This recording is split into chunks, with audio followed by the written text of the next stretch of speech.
दोस्तों, महाभारत का युद्ध 18 दिनों तक चला था। यह बात आप सभी तो जानते ही होंगे। मगर महाभारत युद्ध में एक ऐसा योद्धा जिसे हराने में अर्जुन को लगे थे 8 दिन, जो अर्जुन को मारना चाहता था। तो दोस्तों, आज हम बात कर रहे हैं महाभारत के वीर योद्धा भगदत्त की।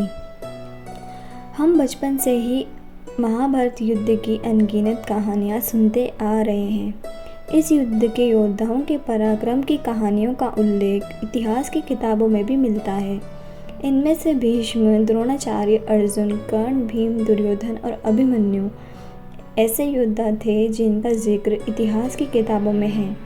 लेकिन इस युद्ध के कुछ ऐसे पात्र भी हैं जिन्हें भुला दिया गया है। महाभारत की कहानियों में इनका कहीं कोई जिक्र नहीं मिलता है, क्योंकि अधिकांश कहानियों में केवल महान और प्रसिद्ध चरित्रों का ही वर्णन किया गया है। महाभारत में एक ऐसा ही योद्धा भगदत्त भी था। तो चलिए जानते हैं आखिर कौन था वीर योद्धा भगदत्त जो अर्जुन को मारना चाहता था। कौन था वीर योद्धा भगदत्त? भगदत्त प्राग ज्योतिषपुर के राजा नरकासुर का पुत्र था। भगदत्त का उल्लेख महाभारत में तो मिलता ही है, लेकिन उनकी चर्चा कोई नहीं करता। भगदत्त के पिता नरकासुर और अर्जुन के पिता इंद्र घनिष्ठ मित्र थे, इसलिए भी वो अर्जुन का बहुत बड़ा प्रशंसक था। लेकिन भगदत्त भगवान श्री कृष्ण को अपना कट्टर प्रतिद्वंदी मानता था। भगदत्त हस्ती युद्ध में अत्यंत कुशल माना जाता था। उसके पास शक्ति अस्त्र और वैष्णव अस्त्र जैसे दिव्य शास्त्र थे। कृतज्ञ और व्रजदत्त नाम के 2 पुत्र थे। इनमें से कृतज्ञ की मृत्यु नकुल के हाथों हुई, जबकि व्रजदत्त को अर्जुन से पराजित हुआ। इसलिए भगदत्त और अर्जुन एक दूसरे के दुश्मन बन गए। महाभारत के युद्ध के समय भगदत्त की उम्र कर्ण और अर्जुन समेत अन्य सभी योद्धाओं से काफ़ी अधिक थी। इसके बावजूद भी उसने भीम, अभिमन्यु और सात्यकी जैसे योद्धाओं को पराजित किया था। द्रोण पर्व के 24वें अध्याय में वर्णन मिलता है कि अभिमन्यु समेत कई योद्धाओं ने भगदत्त पर एक साथ आक्रमण कर दिया था। बावजूद इसके भगदत्त के पराक्रम के आगे सभी ने घुटने टेक दिए थे। कुरुक्षेत्र के युद्ध में कौरव सेना की ओर से लड़ने वाले भगदत्त के पास सौप्तिक नामक एक विशालकाय हाथी था, जिसकी मदद से उसने भीम और दर्शन सहित कई बड़े योद्धाओं को परास्त किया था।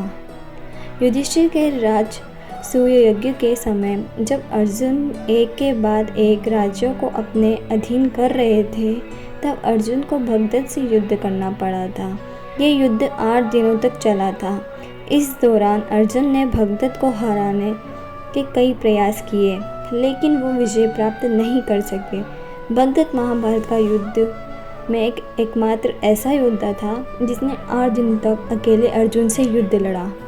अर्जुन से टकराने से पहले भगदत्त का युद्ध कर्ण के साथ भी हुआ था, जिसमें कर्ण की विजय हुई थी। कर्ण से परास्त होने के बाद भगदत्त ने महाभारत के युद्ध कौरवों की ओर से लड़ा।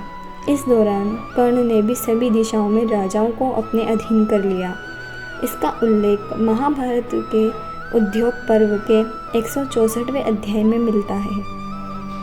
अर्जुन और भगदत्त का भयंकर युद्ध। द्रोण पर्व के 27वें अध्याय में बताया गया है कि कुरुक्षेत्र युद्ध के 12वें दिन भगदत्त का सामना अर्जुन से हुआ था। इस दौरान इन दोनों योद्धाओं के मध्य भयंकर युद्ध हुआ। एक वक्त तो ऐसा आया जब भगदत्त ने अपने हाथियों से अर्जुन को लगभग कुचल ही दिया था, लेकिन भगवान श्री कृष्ण ने बीच में आकर अर्जुन को बचा लिया।